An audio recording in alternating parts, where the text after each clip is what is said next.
जब मैंने जिया खान की डॉक्यूमेंट्री डेथ इन बॉलीवुड के बारे में पढ़ा तो अचानक मेरे ज़ख्म ताज़ा हो गए और मुझे याद आया कि कैसे साजिद खान ने अप्रैल 2005 में मेरा यौन शोषण किया था। लोग पूछते हैं 2005 की बात आप आज 2021 में क्यों कर रही हैं, क्यों बता रही हैं। इन लोगों को बता दूं कि बड़ा मुश्किल होता है इस तरह की बातें पब्लिक डोमेन में रखना। 2005 में मैंने अपना बाप खोया था। एक न्यूकमर थी मैं बॉलीवुड में, मुंबई नगरिया में। ये उम्मीद रखना एक 20 साल की लड़की से जिसने अपना बाप खोया हो और जो एक न्यूकमर हो कि वो ऐसे हादसे के बाद पुलिस में रिपोर्ट लिखाए या मीडिया को अपने इस अनुभव के बारे में बताए, बहुत ही अनरीजनेबल होगा। मैं कुछ साल पहले तक खुद को ही कसूरवार ठहरा रही थी इस बात के लिए। मुझे लगता था कि अगर मैं साजिद खान से मिलने नहीं जाती तो शायद ऐसा कुछ नहीं होता, और कई महिलाएं ऐसा ही सोचती हैं, वो खुद को ही दोषी ठहराती हैं अपने यौन शोषण के लिए। कुछ साल पहले जब मुझे पता चला मी टू मूवमेंट के चलते कि साजिद खान ने सिर्फ मेरा ही नहीं बल्कि और भी कई महिलाओं के साथ गलत किया, तब जाकर मैंने खुद को कसूरवार ठहराना बंद किया। तब जाकर मैंने ये माना कि नहीं, कसूर मेरा बिल्कुल नहीं था। मैं अगर नहीं जाती तो मेरे साथ बिल्कुल नहीं होता जो हुआ है, लेकिन किसी और के साथ होता, किसी और का शोषण होता। तो बात यहाँ पर मेरा, उसका, इसका, तेरा बिल्कुल नहीं है। बात यहाँ पर हम सब की है।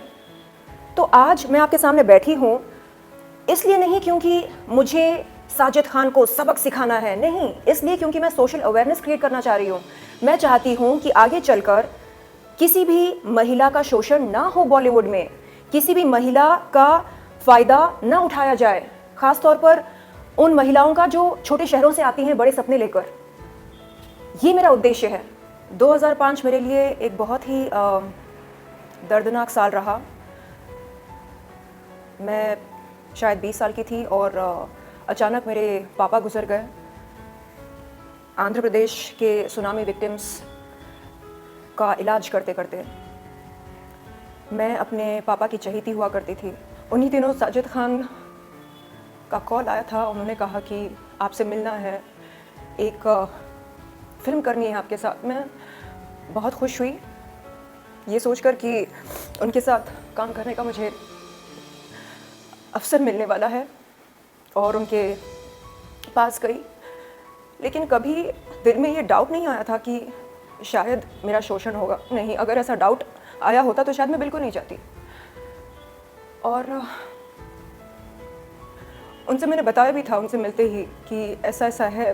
कुछ ही दिन पहले मेरे पापा चल बसे। मुझे लगा शायद थोड़ी बहुत सहानुभूति मिलेगी, लेकिन नहीं। लोग कहते हैं ठीक है ना, लिंक दिखाया तो क्या बुरा किया। आप अंग प्रदर्शन करती हैं, आप सेक्स सिंबल हैं, आपके लिए बहुत आसान होता होगा किसी का लिंग अपने हाथ में पकड़ना। एडल्ट कंटेंट क्रिएटर मैं अब बनी हूँ। 2005 में मैं केवल एक महत्वाकांक्षी अभिनेत्री थी, एक एस्पायरिंग एक्ट्रेस थी। और चाहे महिला जो भी हो, एक अभिनेत्री हो या एडल्ट कंटेंट क्रिएटर हो, बाजारू औरत हो, वैश्या हो, डांसर हो, सिंगर हो, रैपर हो, आकर्षित हो या आकर्षित ना हो, माल हो या माल ना भी हो, तो किसी का कोई हक नहीं बनता कि वो अपना लिंग उसके हाथ में पकड़ा दे। ये जो माइंडसेट है लोगों की, जिसके चलते वो ये सोचते हैं कि ठीक है, चलता है, नहीं चलता है। यदि एक अभिनेत्री एक निर्देशक से मिलने जा रही है और निर्देशक फिल्म की कहानी सुनाते सुनाते अचानक अपने लिंग का प्रदर्शन करता है और अभिनेत्री से कहता है छूकर देखो ना और बताओ कैसा लगता है, तो ये मेरे ख्याल से एक्सेप्टेबल नहीं है और होना भी नहीं चाहिए। आप खुलकर बोलो कि देखिए, मुझे आपके साथ संभोग करना है, मुझे आपके साथ शारीरिक रिश्ता रखना है, संबंध बनाने हैं, मुझे अपना लिंग आपको दिखाना है, अपना लिंग स्पर्श करवाना है। खुलकर कहो ये बातें और फिर देखो इसका अंजाम क्या होगा। आप फिल्मी प्रलोभन देकर हम कलाकारों को अपने पास बुलाते हो और अपनी स्वार्थ सिद्धि करते हो, ये गलत है। आज मैं यहाँ पर बैठी हूँ ज्ञान बांटने नहीं, प्रवचन देने नहीं, सिर्फ और सिर्फ ये बोलने के लिए कि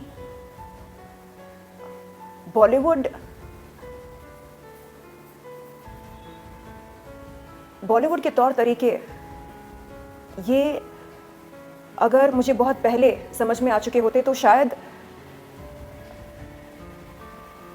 मेरा अनुभव कुछ और होता। लेकिन न्यू कमर्स को कोई बताता नहीं है कि देखो डिनर के कई सारे मतलब निकलते हैं, बचकर रहना। देखो कोई निर्देशक या निर्माता अपने पास बुलाए काम के लिए तो अकेले मत जाना, साथ में बॉडीगार्ड को लेकर जाना। इस तरह की ट्रेनिंग हमें कोई देता नहीं है। आज मैं एडल्ट कंटेंट क्रिएटर बनी हूँ, इसका पूरा श्रेय मैं बॉलीवुड को देना चाहूँगी। बॉलीवुड ने मुझे एक एडल्ट कंटेंट क्रिएटर बनाया है। मैं तो यहाँ पर सिर्फ एक हीरोइन बनने आई थी। बॉलीवुड ने बताया कि हीरोइन बनने के लिए नमक का होना बहुत ज़रूरी होता है। मैं समझ नहीं पाई कि नमक एक्चुअली होता क्या है।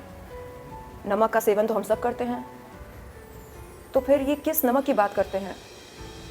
धीरे धीरे समझ में आया कि इन्हें एक्स फैक्टर की ज़रूरत होती है।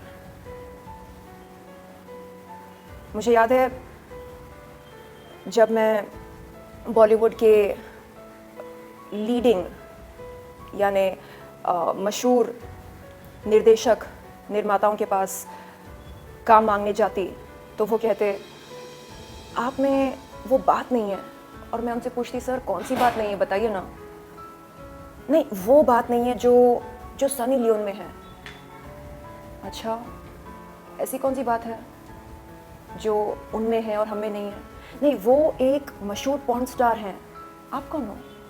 आप तो एक मामूली एक्टर हो। आज मैं उन सब से पूछना चाहती हूँ कि आज आपकी क्या राय है मेरे बारे में। लो बन गई मैं आपकी अपनी देसी सनी लियोन। अब क्या कहना चाहेंगे आप? बात घूम फिर कर ये बनती है कि बॉलीवुड जैसे इंडस्ट्री में इतना दोगलापन क्यों है? यानी जो दिखता है वैसा होता क्यों नहीं है?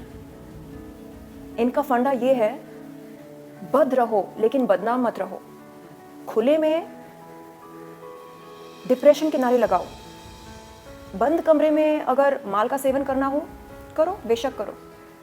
खुले में फैमिली सेंटिमेंट्स की बात करते हैं और बंद कमरे में लिंग स्पर्श करवाना चाहते हैं। क्यों? जो काम आप बंद कमरे में करना चाहते हो उसकी चर्चा करो खुले में, लेकिन नहीं, बद रहो लेकिन बदनाम मत रहो। ये इनका फंडा है। मेरा फंडा बहुत ही अलग है, इसके विपरीत मेरा फंडा है। बदनाम होना मंजूर है लेकिन बद रहना बिल्कुल मंजूर नहीं है। मुझे बद नहीं रहना। मैं धूम्रपान नहीं करती, मैं शराब नहीं लेती, शराब नहीं पीती, मैं माल का सेवन नहीं करती हूँ, मैं ड्रग्स नहीं लेती, मैं धूम्रपान नहीं करती। लेकिन आप मुझे अपना आदर्श नहीं मानेंगे। क्यों? क्योंकि बद नहीं हूं तो क्या, लेकिन बदनाम तो हूं। ये फंडा मेरी समझ के बाहर है और इस तरह की घटिया सोच को मैं फ्लश करना चाहूँगी।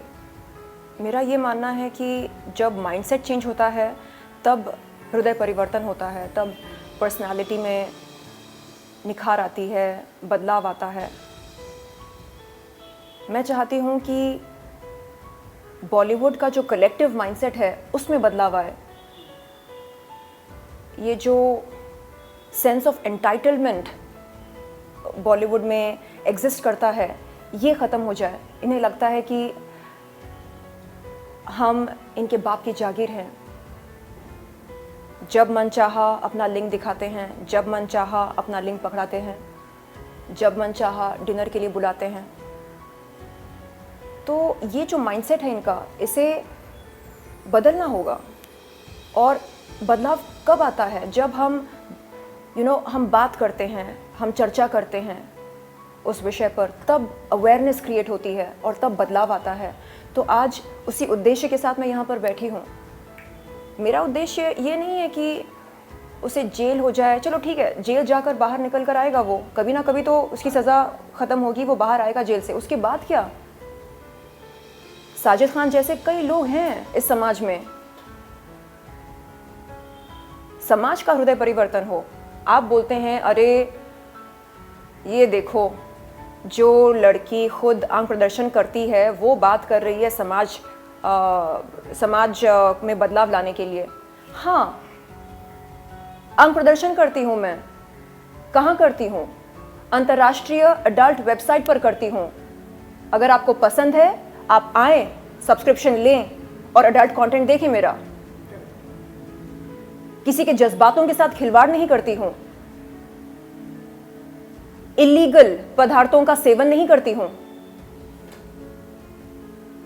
मर्डर नहीं किया किसी का, कोई बैंक नहीं लूटा मैंने। अपने टैक्सेस टाइम पर पे करती हूँ। तो दिक्कत क्या है? नहीं, आप कैसे बात कर सकती हैं? क्यों ना करूं मैं? नहीं, आप कैसे उंगली उठा सकती हैं? क्यों ना उठाऊं उंगली? क्योंकि मैं अडल्ट कंटेंट क्रिएटर हूं, इसका मतलब मेरी कोई इज्जत नहीं है, मेरे कोई उसूल नहीं है, आदर्श नहीं है? शर्म तो आपको आनी चाहिए,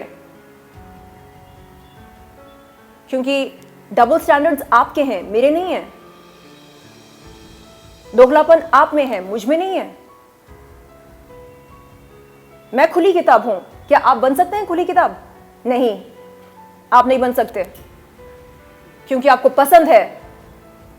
पसंद है बदनाम नहीं रहना, और आपको पसंद है बद रहना, यानी चित भी अपनी, पट भी अपनी। मुझे नहीं पसंद इस तरह जीना, एक नकाब पहनकर जीना मुझे नहीं पसंद। तो मैं चाहती हूं कि जल्द से जल्द उन तमाम लोगों के नकाब उतारे जाएं जो ये दिखाते हैं समाज को कि वो शरीफ हैं। जिस दिन शराफत का नकाब उनका उतर जाए ना, तब समझ में आएगा समाज को कि बॉलीवुड में शराफत कितनी है। इतनी कम है कि आपको ताज्जुब होगा, आपको शर्म आने लगेगी ये जानकर कि बॉलीवुड असल में कैसा है। मैं यहां पर बैठी हूं बॉलीवुड को बदनाम करने के लिए नहीं। मैं यहां पर बैठी हूं सोशल अवेयरनेस क्रिएट करने के लिए, ताकि आने वाले न्यू कमर्स के साथ शोषण ना हो। वो सतर्क होकर अपने प्रोफेशनल मीटिंग्स के लिए जाएं। वो जान लें अच्छी तरह से कि यहां पर क्या क्या हो सकता है और क्या क्या हुआ है। तांडव देखी मैंने, और ऐसे कुछ सीन्स हैं तांडव में जिनमें हिंदू देवताओं का मजाक उड़ाया गया। मैं मानती हूँ कि मनोरंजन के लिए किसी भी धर्म के देवता को या देवी को हमें उनका मजाक नहीं उड़ाना चाहिए। यानी मनोरंजन के लिए क्या आप ऐसा करना सही समझते हैं? मैं नहीं समझती। देवी देवताओं का मजाक उड़ाना ज़रूरी नहीं होता, तो कृपया ये काम ना करें। फ्रांस में किसी टीचर ने